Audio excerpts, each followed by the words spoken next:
স্বপ্নে রাসূল সাল্লাল্লাহু আলাইহি ওয়াসাল্লামকে দেখতে চান?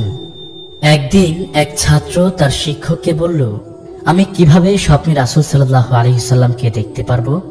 শিক্ষক উত্তরে বললেন, আমি তোমাকে যা করতে বলবো তা অক্ষরে অক্ষরে পালন করলে তুমি অবশ্যই রাসূল সাল্লাল্লাহু আলাইহি ওয়াসাল্লামকে দেখতে পারবে। ছাত্র বলল, তাহলে বলুন আমাকে কি করতে হবে? শিক্ষক বললেন, দুপুরে বেশি করে লবণ দিয়ে মাছ রান্না করে খাবে, খাবার শেষে পানি পান করবে না, অনুরূপ রাতেও লবণাক্ত মাছ খেয়ে ঘুমাতে যাবে। খবরদার ভুলেও পানি পান করবে না, যদি পানি পান করো তাহলে কিছুই দেখতে পাবে না। এটা শুনে ছাত্রটি বলল, শুধু এতটুকু করলেই রাসূল সাল্লাল্লাহু আলাইহি ওয়াসাল্লামকে দেখতে পারবো? শিক্ষক বললেন, হ্যাঁ, তবে মনে রেখো ঘুমানোর পূর্বে পানি পান করার জন্য যেন তোমার মন উদ্গ্রীব থাকে। ছাত্রটি বাড়ি ফিরে শিক্ষকের কথা মতো দুপুরে লবণাক্ত মাছ খেলো এবং রাতেও এমনটি করলো। রাতে তার প্রচন্ড পানির পিপাসা হলো। তখন তার শিক্ষকের কথাটি মনে পড়ে গেল যে পানি পান করলে কিছুই দেখতে পাবে না। অতঃপর সে তৃষ্ণার্ত অবস্থায় বিছানায় চলে গেল আর পানির কথা ভাবতে ভাবতে একসময় ঘুমিয়ে পড়ল। পরদিন সকালে শিক্ষক ছাত্রকে জিজ্ঞেস করলেন, তুমি কি রাসূল সাল্লাল্লাহু আলাইহি ওয়াসাল্লামকে স্বপ্নে দেখেছো? ছাত্র উত্তর দিল, না, আমি রাসূল সাল্লাল্লাহু আলাইহি ওয়াসাল্লামকে দেখতে পাইনি। শিক্ষক তাকে বললেন, তাহলে তুমি কি দেখেছো? ছাত্র বলল, স্বপ্নে দেখেছি আমি পানি পান করছি, পানি ভর্তি এক নদীতে সাঁতার কাটছি, আরো দেখছি আকাশ থেকে বৃষ্টি পড়ছে, জমিন ফেটে পানি বের হচ্ছে এবং আমি সারাক্ষণ পানি পান করছি, কিন্তু আপনার কথা মতো রাসূল সাল্লাল্লাহু আলাইহি ওয়াসাল্লামকে দেখতে পেলাম না।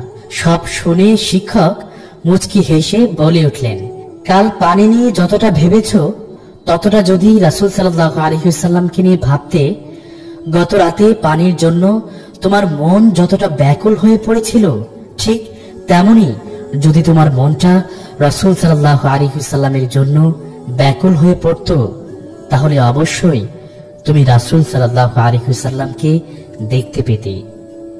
হে প্রিয় বৎস, মনে রেখো সর্বক্ষণ যদি তোমার চিন্তা চেতনায় রাসূল সাল্লাল্লাহু আলাইহি ওয়াসাল্লামের ভালোবাসা থাকে, রাসূল সাল্লাল্লাহু আলাইহি ওয়াসাল্লাম ছাড়া আর কিছুই ভাবতে না পারো, তাহলে আল্লাহ রাব্বুল আলামিন অবশ্যই তোমাকে স্বপ্নে রাসূল সাল্লাল্লাহু আলাইহি ওয়াসাল্লামের দর্শন দিবেন এবং তোমাকে সম্মানিত করবেন। এভাবেই আমরা স্বপ্নে রাসূল সাল্লাল্লাহু আলাইহি ওয়াসাল্লামের দর্শন পেতে পারি।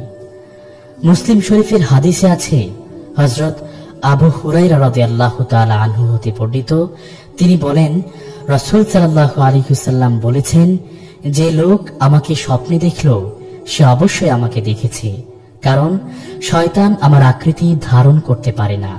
অতএব যে ব্যক্তি স্বপ্নে রাসূল সাল্লাল্লাহু আলাইহি ওয়াসাল্লামকে দেখতে চায় সে সর্বদা পবিত্র থাকবে, যাবতীয় দোষ ত্রুটি ও গুনার কাজ থেকে মুক্ত থাকবে, রাসূল সাল্লাল্লাহু আলাইহি ওয়াসাল্লামের জীবনী গ্রন্থ অধ্যয়ন করবে, রাসূল সাল্লাল্লাহু আলাইহি ওয়াসাল্লামের সুন্নতের উপর আমল করবে এবং সর্ব অবস্থায় রাসূল সাল্লাল্লাহু আলাইহি ওয়াসাল্লামের উপর বেশি বেশি করে দরুদ ও সালাম পাঠ করবে।